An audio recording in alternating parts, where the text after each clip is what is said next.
adik-adik semua, ya, kalau kita nak paham nih apa yang ada dalam Al-Quran, apa yang perlu kita lakukan adalah memahami bahasa induknya, itu bahasa Arab. Jadi bahasa Arab itu, ini motivasi Ustaz ya. Pertama Ustaz muqaddimahkan dulu untuk mengenal bahasa Arab. Karena sebagaimana Nabi kita bilang, Nabi kita itu memiliki mukjizat, yaitu jawami'ul kalim, di mana kalimatnya Nabi itu bahasa Arab ringkas, tidak lagi panjang, ya, tetapi memiliki banyak makna. Ulama bisa mengambil dari kalamnya Nabi apa? Fikihnya, akhlaknya, apalagi kita bisa ambil dari tafsir, ya, dan dari segi banyak ilmu.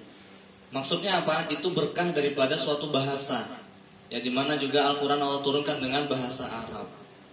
Ya, semangat ya, insya Allah ya, belajar bahasa Arab.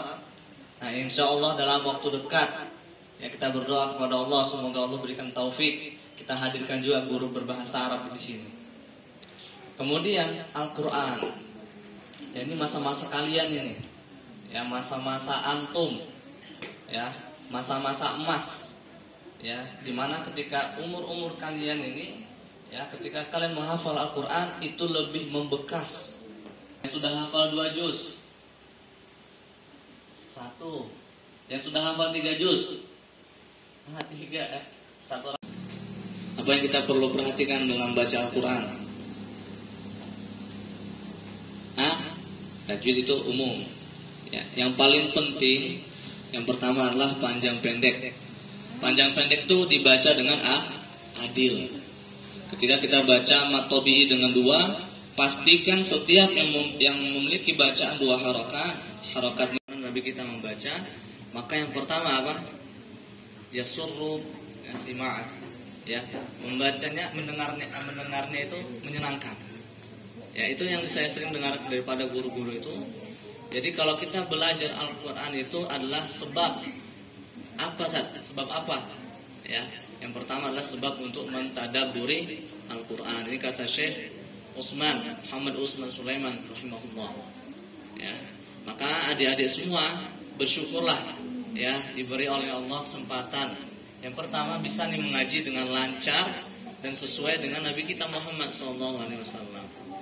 Ya, kemudian ketika bacanya sudah baik, motivasi diri, ya, motivasi dirinya untuk menghafal Al-Quran. Seperti itu ya. Memang harus diiringi dengan murojaah, ya, berikanlah taufikmu, ya, berikanlah taufikmu agar kita bisa membaca Al-Quran dengan baik, bisa menghafal Al-Quran dengan benar, ya, sesuai dengan hukum-hukumnya. Nah, ini harus digalakkan saja, harus difahamkan terus. Jangan sampai kita udah banyak hafalannya malah kendor doanya, ya, itu malah merugikan kita sendiri. Kadang kita akan menemukan kesulitan nih, ini pengalaman, ya, ketika sudah banyak hafalannya kok lebih sulit. Kita koreksi, lupanya ibadah sunnahnya kendor, mungkin sholat sunnahnya, apalagi ibadah yang lain seperti puasanya. Justru semakin tinggi hafalan kita, harus semakin kuat juga ibadahnya. Seperti itu ya.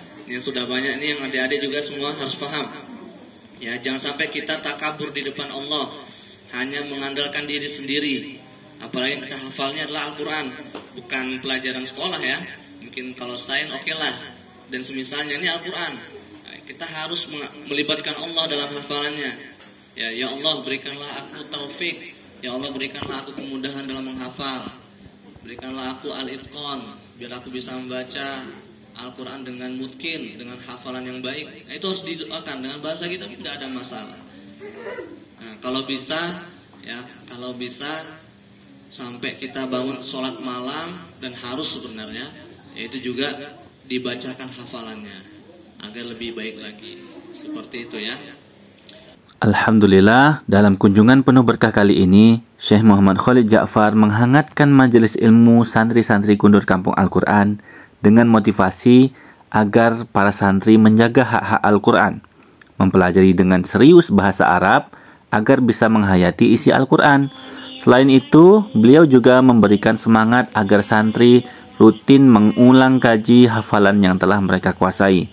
Beliau juga menguji hafalan para santri secara langsung dengan memanggil beberapa santri untuk maju dan berdiri dan dites bacaan hafalannya. Dengan penuh kehangatan, apresiasi disampaikan kepada santri yang telah menunjukkan kecakapan dan ketekunan dalam membaca serta menghafal Al-Quran. Qadarullah, kajian kali ini banyak sekali santri yang izin tidak hadir sebab di antara mereka ada yang dalam kondisi demam, sakit, dan terhalang hujan yang sangat deras, mengakibatkan akses jalan menuju Kundur Kampung Al-Quran menjadi rusak cukup parah. Semoga Allah gerakkan hati para pemangku amanah di Kabupaten Karimun turut ambil peduli, menghadirkan jalan yang memudahkan para wali santri untuk mengantarkan anaknya ke tempat kajian. Semoga tidak ada lagi wali santri yang terjatuh saat mengantarkan anak-anaknya. Barakallah.